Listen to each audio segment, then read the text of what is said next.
got the interpreter, Andre? Deal with you.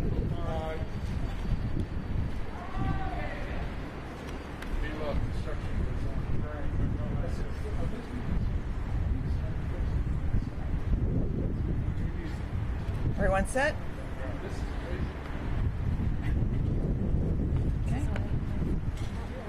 Good afternoon, everyone. My name is Julie Parker, and we are here today outside the Executive Office Building in Rockville so that you can hear from the leaders of Montgomery County as to why the stay-at-home order will remain in effect in Montgomery County. We'll begin with County Executive Marc Elrich, and that will be followed by County Health Officer Dr. Travis Gales. Mr. Executive.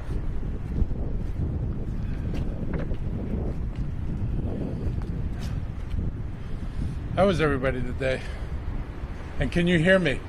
We can't hear you. Everybody can hear me. Nice and loud, that's good. Okay, I'll try to talk louder. I tend not to. So we want to clarify Montgomery County's position regarding the governor's announcement yesterday. And I can put it pretty simply. At this point, Montgomery County is not changing its policies, and that we'll be issuing an executive order that reinforces that effective 5 o'clock tomorrow night when the governor's order expires. So life in Montgomery County is going to continue as it was because the circumstances in Montgomery County, as well as some of the other jurisdictions around us, have not changed enough in order to make openings safe. I note that my colleague in Prince George's County, Angela Alsobrooks, just finished her press conference, and they are sticking with the current guidelines. And I know that the Northern Virginia counties asked Governor Northam to exempt them from the opening on the 15th, and he did that. He pushed it back 2 weeks. The governor in Maryland explicitly said the counties can chart their own path on this based on local health conditions. And we believe that the local health conditions don't warrant this change in policy. We do not yet have the metrics that were set out by the CDC and by the governor at the beginning of this.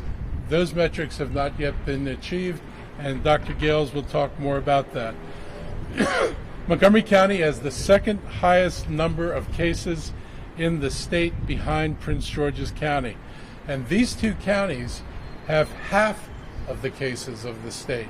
And if you add the counties of Baltimore County, Baltimore City, Anne Arundel, Howard, Montgomery, Prince George's, and Frederick, between all of us, we have 30,000 of the 34,000 cases as of yesterday. So we have almost 90% in this corridor that comes down 95 and comes down to Montgomery County and then swinging up 270 to Frederick. So we have the heaviest caseload. That means people are still out in the community. Remember, we don't know somebody has COVID until they get sick enough to come in and get tested. And so in the time period before people get tested, they're walking around, they're asymptomatic, they're spreading the disease. The numbers of people continue to be too high out there in public who are capable of spreading the disease. Our nursing homes are taking, the brunt of the deaths. They're, I think, a little over a quarter of the total cases. But people have to remember, those cases didn't originate with the patients in the nursing homes. They were brought in by people from outside the nursing homes, people who were asymptomatic, who people didn't know were sick and came into the nursing homes and did the kind of things in a nursing home that we've been trying to stop in the general public, which is we're requiring the physical spacing, we require the masks, we require a lot of things, no assembly in groups larger than 10. We've been doing that, and we're going to keep doing that, but the nursing homes didn't do that in the beginning. And so the cases there, I think of it as a canary in the coal mine, that they are an example of what happens when you have asymptomatic people in a population and they come in contact with other people. And if you're not adequately protected, adequately distanced, if the workspaces aren't safe, people get sick. So if people are pointing to the low numbers that are occurring outside of the nursing homes, I just say to them, those low numbers are there because of what we did, what the governor did, what the counties did. We made it possible to get these numbers low. But because they're low, they're still not low enough. Because we've plateaued doesn't mean we've started on a downward curve. And so if you think about it, If our cases were going up and we implemented the steps that the governor announced when he first did his order, and then as a result we finally reached the plateau, if we step off of our policies and allow people to do what they were doing before, we're not going to see anything but an increase in those cases. We need to be careful, and we're going to continue to be careful. We've got 400 deaths in the county, or close to it. Our hospital capacity remains high. This is one of the things that concerns us, because if there's an uptick, our hospitals can't withstand an uptick. They can't withstand another trending upward until it levels at another plateau level. So while we've got it at a plateau, we want to keep it there. Yesterday, 4 out of the 6 hospitals were at capacity for ICU beds. We're in a densely populated area. Our folks travel back and forth in a normal circumstance between all the counties in Maryland and in Virginia and in the district. And so there's a lot of fluidity, and we need to follow what everybody else is doing. I don't want to be the place that opens up and creates an attractive nuisance where everybody from the other counties that are still locked down decide they're going to come to Montgomery County for restaurants or shopping or other things. That would not be good for us, and it would not be good for the other counties. We are trying hard to work together with the other jurisdictions.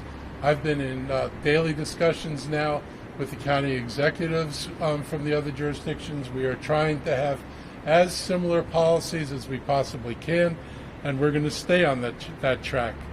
And I want to note that we just found out that the state announced today 1,091 new cases and 1,538 new hospitalizations. That is not the kind of number that I think warrants opening up the state. So we're going to stick with the guidelines. Even the governor said he's still limiting gatherings to no more than 10 people. He's still requiring face coverings. So some of the things that were in his original order have stayed in place.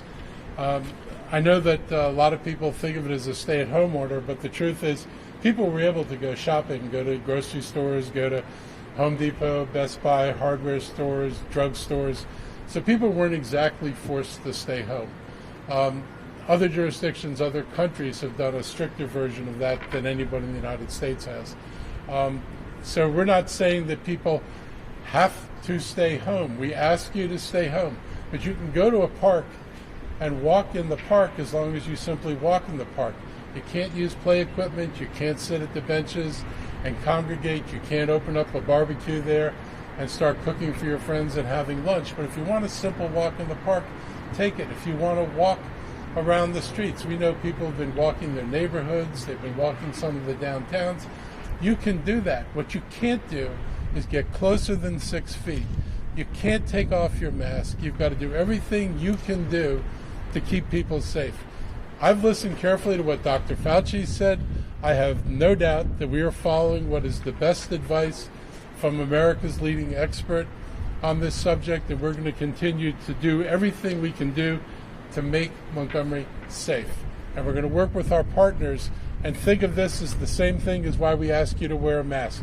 That mask not only protects you somewhat, but if you're asymptomatic and you don't know it, your mask protects me. The policies we do in Montgomery County will help our residents. It'll protect other residents, and the things that Prince George's County does and D.C. does will not only protect their residents, but they'll help keep us safe. The sooner we knock these numbers down, the sooner we go back to normal. I want to close by saying this not being in a normal state is as hard for me as it is for anyone else, with the exception that I and many of us still have jobs. Unemployment is around 20%. Many people are still working, but it's really hard for the people who aren't working. But I would like to go to a restaurant and sit down. I would like to go to a movie. I would like to go to a concert. There are lots of things I'd like to do, but I wouldn't put what I'd like to do above the welfare of the people in this county. I'm not going to do it for me. I'm going to make sure that all of us adhere to this. I'm asking people to be patient. We will change the rules as soon as the science says that we can change the rules. When that happens, we will start down the road of reopening things, and it will be as soon as that happens that we've got the basis to make those decisions. But our decisions are going to be based by knowing when it's safe, to open up the county to a greater degree. And again, I thank you all for coming today, and I'm going to turn this over to Dr. Gales, who's done, I think, a really remarkable job so far in dealing with this, and I really appreciate all the work he's done.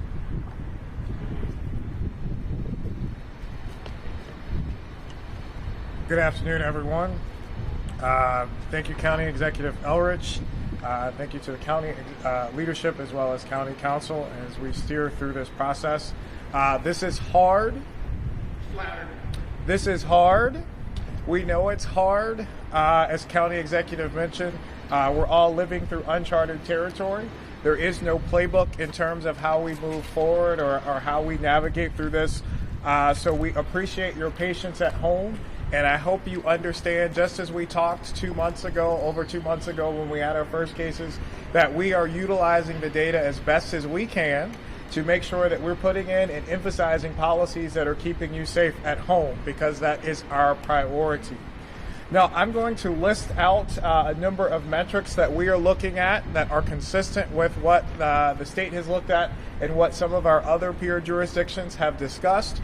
I want to emphasize that in addition to the great collaboration that we've seen on a county level, we have had extensive collaboration with our peer jurisdictions in Northern Virginia, District of Columbia, our suburban Maryland counties, as well as the other jurisdictions throughout the state of Maryland throughout this process, but certainly over the last 2 weeks as we talk about reopening strategies and criteria.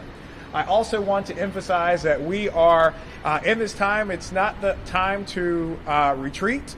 We actually look at it as an opportunity to be more aggressive and look at ways that we can strengthen our response to ensure that we increase the safety of our residents. So to that end, I'm going to talk about some criteria, but I also want to emphasize a couple of other steps that we're taking. For example, we are going to create an advisory panel of local experts. We do have the benefit of having lots of national agencies here to be able to provide additional insights to guide the criteria that we're going to talk about today, to ensure that we're measuring the right things, we're looking at the right things, not only in this short-term setting, but as time continues to move forward, as we move through the different phases in terms of reopening society. And so we hope to be able to make more comments on that in the near future as we identify those individuals. Now, one of the first metrics that we look at is the number of new cases. We've talked a lot about how we are working to expand testing capacity, and we know that as we test more folks, we're likely to catch more cases. The priority in this, as the county executive mentioned, is we are trying to capture as many individuals who are asymptomatic as possible, who may have been unknowingly transmitting to other folks. We are working to get a handle on what that true denominator is so that we can identify those individuals quickly, isolate them effectively, and thereby cut down on their networks of transmission. So when we're talking about new cases, we're looking at a sustained decrease of 14 days of new cases in the setting of increased testing. Now, moving forward beyond that, we know that new cases isn't the only indicator.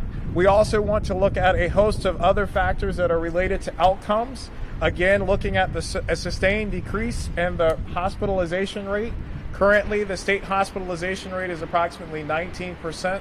The hospitalization rate in Montgomery County is approximately the same.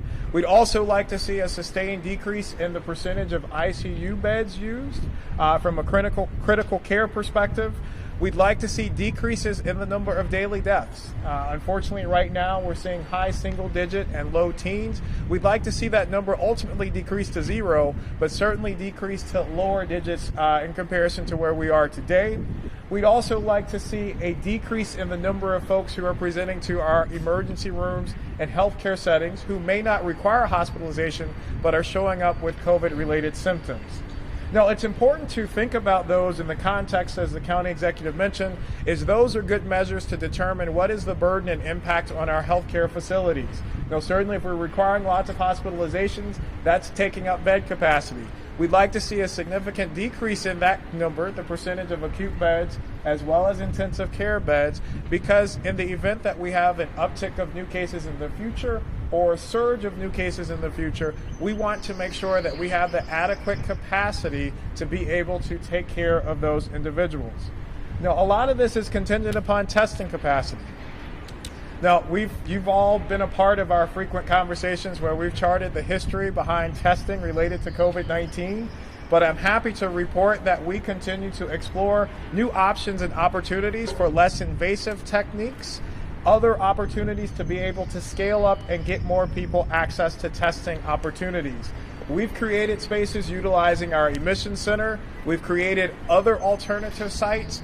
Our mobile testing helpline went live yesterday, so individuals who don't have a medical provider can call 240-777-1755 and be linked to a provider to get a triage and screen to determine if they meet the criteria for testing, and they will be provided a referral to one of our alternative test sites or other places within the county that can provide testing.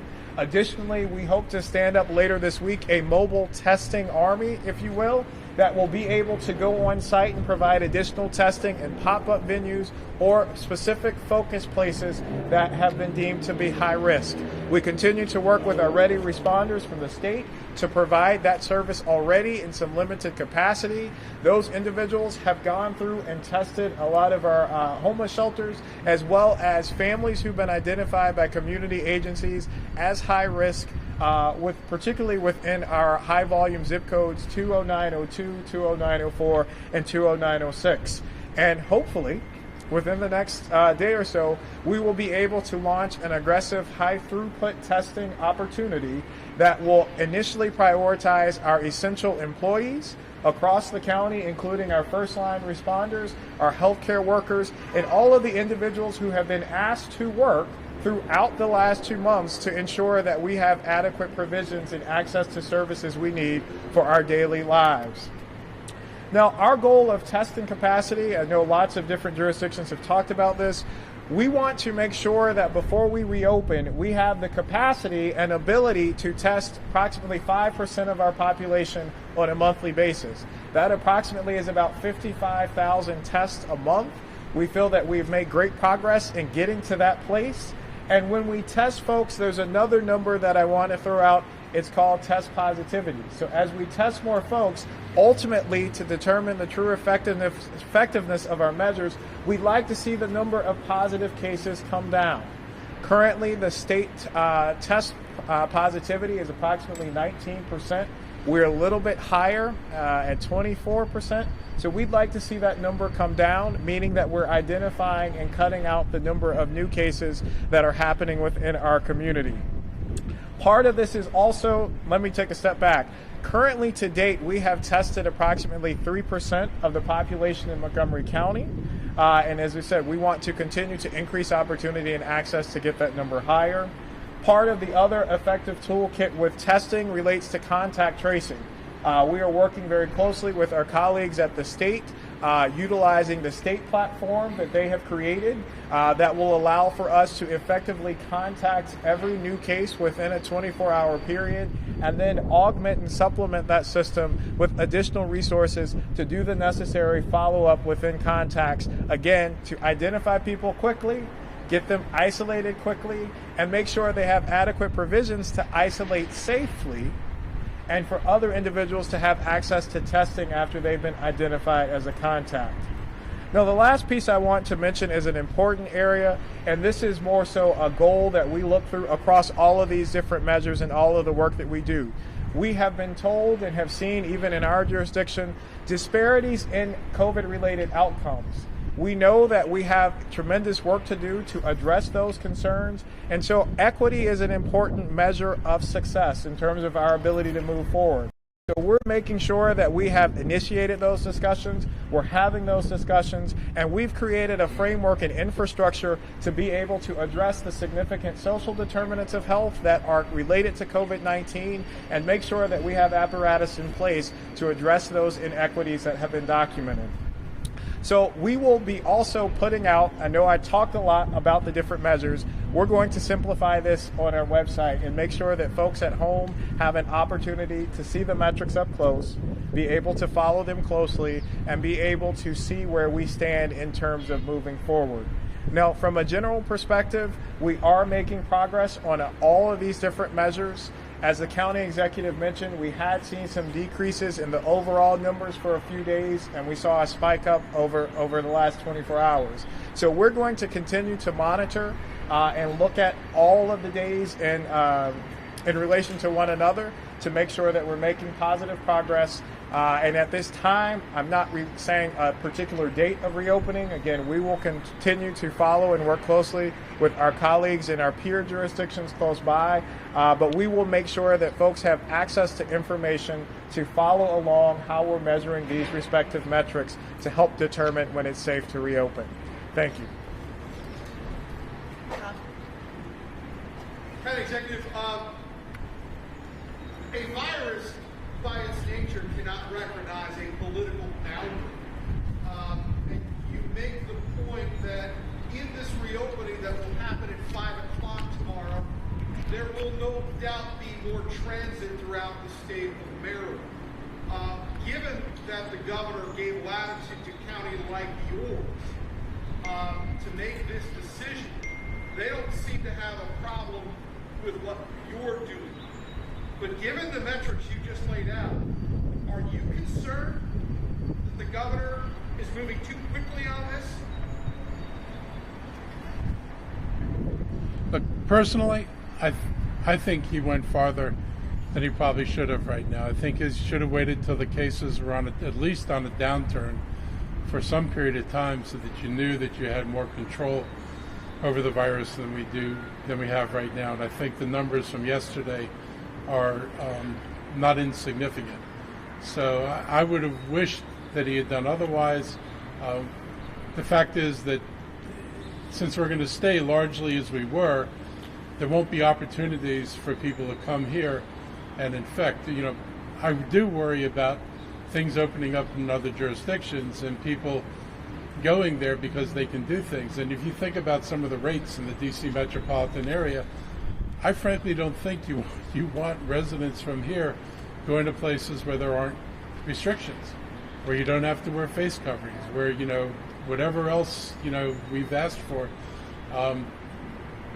I would wish that everybody is careful wherever they go. And so I think it's more problematic. I worried, you know, when the governor Northam was talking about, you know, what is it, the 14th or 15th of May, of the specter of malls opening in Virginia, and what would happen to, you know, a retail-starved, you know, population that would likely just cross the river or go visit within Virginia, and it had a lot of concern that that would reignite, would become the center of activity. And I was reminded that, I think it was in Chicago, where they traced Chicago's entire outbreak to two parties, two social events.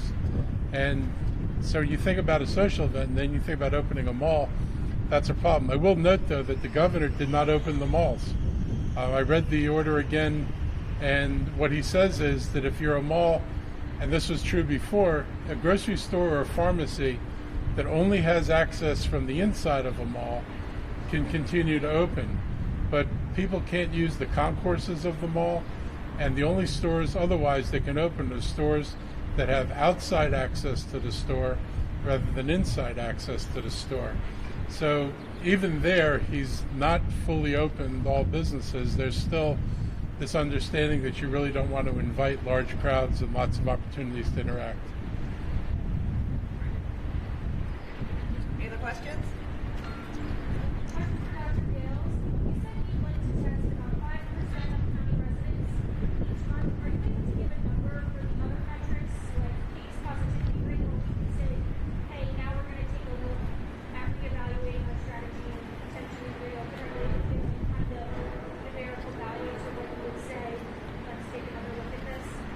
Sure. Well, I think in some of the situations, it's most important to see the decrease. But for example, test positivity, we'd love to see that number below 15%. In addition to hospitalization rate, we'd love to see that number obviously single digits, but certainly below 15%. Right now, we're at 19, so steady decline. And so what's important is looking at the trends. And so even if we may not achieve that ultimate number, if there's significant movement in that direction, that would give us the opportunity to revisit some of these decisions. Dr. Galvin,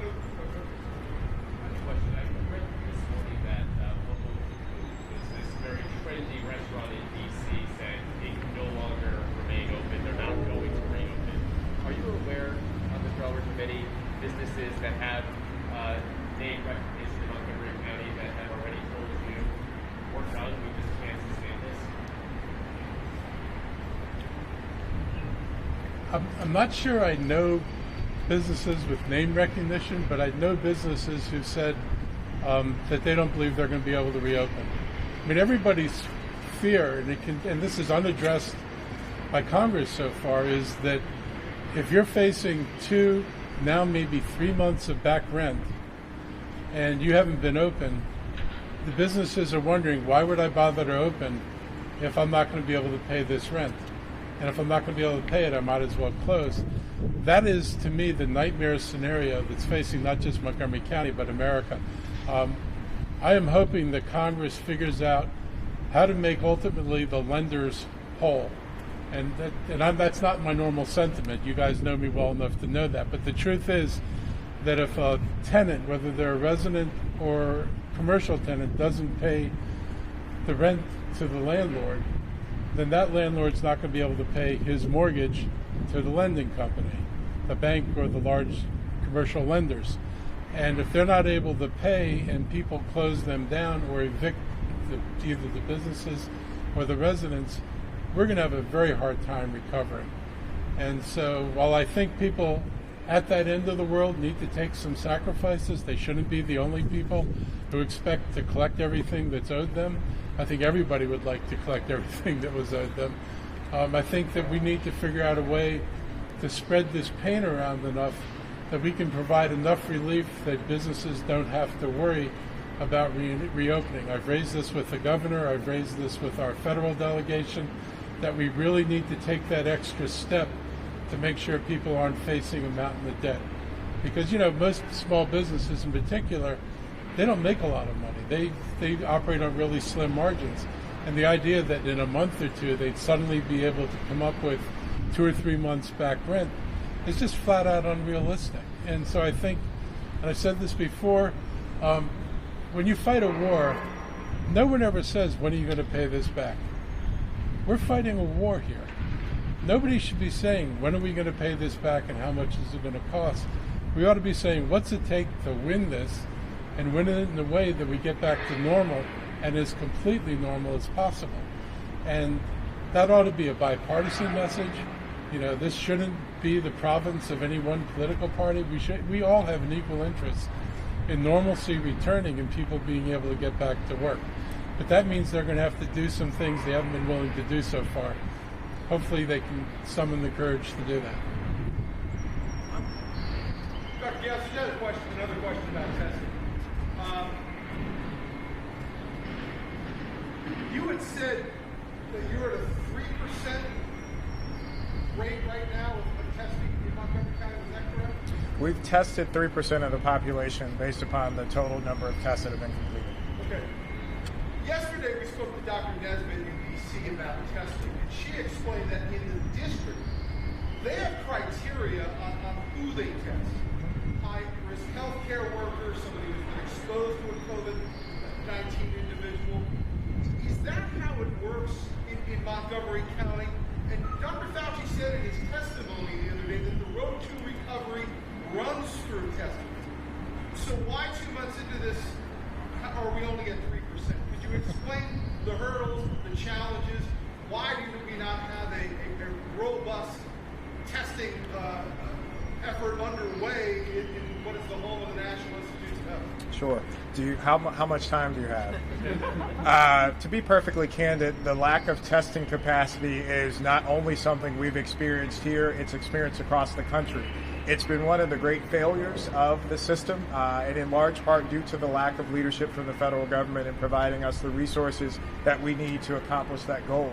If you remember back to when we had our first 3 cases, March 5th, at that point, the criteria that were provided, we were only testing individuals who had a travel history that was significant for Wuhan. Then it was expanded to China, and then it was expanded to, I think there were 4 other countries for the following weeks. And in fact, our early cases had traveled to a location that was not a part of that list. And so not only was the criteria limited for a long time, the supplies were limited. I know we've talked about this as an example before, but when we the testing first happened, it was only testing at the CDC. You had to call the state, you had to call the local health department, call the state, and then call the CDC to get a consultation to determine if that individual should get tested. And so that process matured to states were allowed to test. We received a manila envelope of 31 test kits to be able to distribute, to follow up on. And so as even when private laboratories came online, there were still significant issues with nasal swabs, reagents, and things like that that limited the capacity to be able to move forward. So part of the big challenge with being able to mount a robust response, to be able to test this significant number of people, has been the lack of lab capacity and the lack of equipment. And so to that end, my colleague in DC, Dr. Nesbitt's point, yes, there have been criteria provided by the CDC and the states to determine who should be tested. Up until about a week and a half ago, that criteria still heavily relied on individuals having symptoms. The CDC changed that guidance to talk about making provisions for individuals who are asymptomatic because, as you know, as through this process has moved forward, we found out and discovered that asymptomatic individuals can transmit the virus. And so moving forward, all of our jurisdictions are looking at strategies to increase access to testing in general, but certainly capturing that particular population so that we can have an understanding of who they are and, again, get them isolated quickly and interrupt their networks of transmission. Just quickly follow up on this. On May 16th, excuse me, outdated. Is that still the same case? You're still having those challenges in getting tested, getting swabs, and getting the kinds of things you need to move forward the way you want? Well, thankfully, we have a very active team in the county who has been helpful in terms of identifying new testing opportunities, new testing modalities. Science has moved along as well. So if you think about it, in the very beginning, tests were only done a certain way. Now we've moved to the point where we can do self-collection in many ways, which is what we're going to promote, hopefully releasing those details soon. We've also seen the number of labs to be able to provide those services increase. So it is a function of time. It's a function of science. But the hope is moving forward that we won't be hamstrung by those limitations that has limited our response over the last 2 months. Can I add to that? Yeah. I just want to relate a couple of things I think are relevant. You know, the governor announced that he had 500,000 test kits, but he didn't have the reagents and the swabs. That's not his fault. And they haven't been able until recently even to get that. I mean, the swab story is crazy. There was one company in Italy that produced virtually all the swabs in the world. And they had to be an order by the president to actually force people to make this stuff. But reagents have been a big issue. Johns Hopkins last week announced, I think it was a new test. And in the same paragraph, and they said, and our problem is getting reagents. We're not able to get enough reagents. Our congressional delegation wrote a letter saying we want the federal facilities at NIH and Walter Reed to lend us their testing capacity. And I think NIH's response was, we're happy to let you have access to our machines. We don't have reagents. So the policies that were originally put in place were best practices based on limited supply. It was sort of like, if you've got a limited supply of these things, who do you ration them to? Who are the people that are most at risk? They weren't what you would call pure best practices, which would have been contact tracing and testing everybody in that contact chain. Would have been being able to open up more stations sooner so we could test populations. It would have been a much more aggressive approach. But the policies that were put in place by both the federal government and the state government acknowledged the limitation of resources and tried to direct testing toward those limitations. In Montgomery County, our scenario is changing, as Dr. Gale said. We have one contract. We're anticipating a second one. We will be able to do a significantly different job once this stuff is all in place, and that should happen very quickly. I went looking for tests probably, weeks ago. And I once actually found 500,000 tests and then couldn't find a place to process them. If I bought them, they would just be useless because nobody could do the throughput the way they needed to be done. So I've personally experienced the frustration of finding stuff and then discovering I can't use it. So things are changing, but everything that's happened up to now has been definitely a result of an ill-prepared response to this by the federal government and nobody getting their act together and making sure that the supplies were in place. But we are and have been working very hard to change that. Just want to make 2 points for you all. We'll be putting out a news release later today which will spell out what you just heard. But the key takeaway is that the restrictions in Montgomery County are not being lifted. We'll spell it out. We'll share it with you later today. We are sharing a lot more information on social media, so we encourage you to follow the county executive's Twitter feed, which is at Marc, M-A-R-C, _ELRICH, Montgomery County, Maryland's Twitter feed at Montgomery COMD, and of course on Facebook. And we appreciate you all being out here today. Thanks. Thanks, Julie. Thank you all.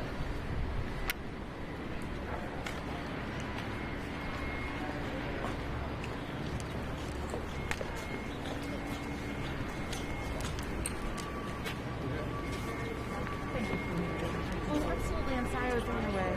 Thank you for everything. You probably get some pictures of your dogs. Well,